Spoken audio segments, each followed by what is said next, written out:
साथियों, भारत में एक परंपरा जैसी रही है कि आधुनिक टेक्नोलॉजी पहले शहरों में पहुंचती है और फिर वो गांव तक जाती है।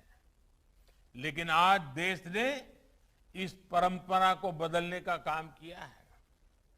जब मैं गुजरात का मुख्यमंत्री था, तब वहां भी जमीन की जानकारी ऑनलाइन करने की शुरुआत की गई थी। सरकार तकनीक के जरिए गांव तक चलकर जाए, इसके लिए ई ग्राम सेवा शुरू की गई थी। लोगों की समस्याओं के समाधान के लिए गुजरात के स्वागत नाम से पहल भी की थी, जो आज भी एक उदाहरण है।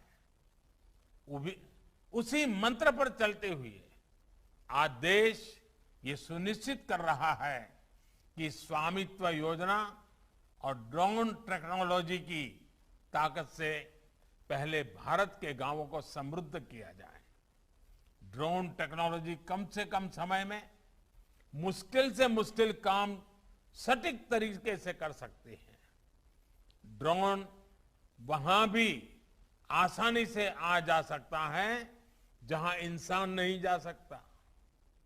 घर की मैपिंग के अलावा पूरे देश के जमीन से जुड़े रिकॉर्ड्स, सर्वे, डिमार्केशन जैसी प्रक्रियाओं को अधिक प्रभावी और पारदर्शी बनाने में ड्रोन बहुत काम आने वाला है।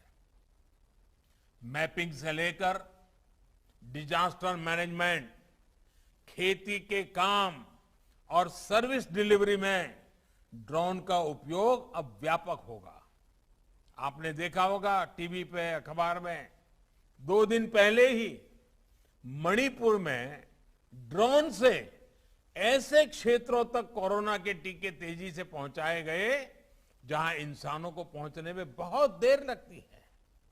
ऐसे ही अभी गुजरात में ड्रोन का उपयोग खेत में यूरिया के छिड़काव के लिए किया गया है।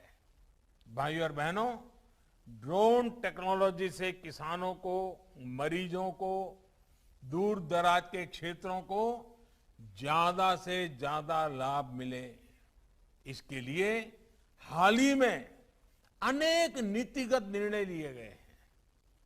आधुनिक ड्रोन बड़ी संख्या में भारत में ही बने, इसमें भी भारत आत्मनिर्भर हो, इसके लिए पीएलआई स्कीम भी घोषित की गई है।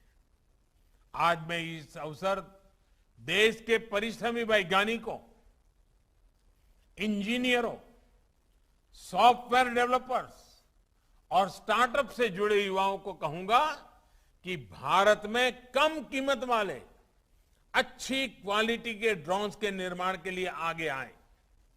ये ड्रोन्स भारत के भाग्य को आसमान की नई ऊंचाई पर ले जाने का सामर्थ्य रखते हैं। सरकार ने भी तय किया है कि भारतीय कंपनियों से ड्रोन और इससे जुड़ी सेवाएं खरीदी जाएगी। इससे बड़ी संख्या में देश विदेश की कंपनियों को भारत में ड्रोन निर्माण को प्रोत्साहन मिलेगा, जिससे नए रोजगार भी बनेंगे।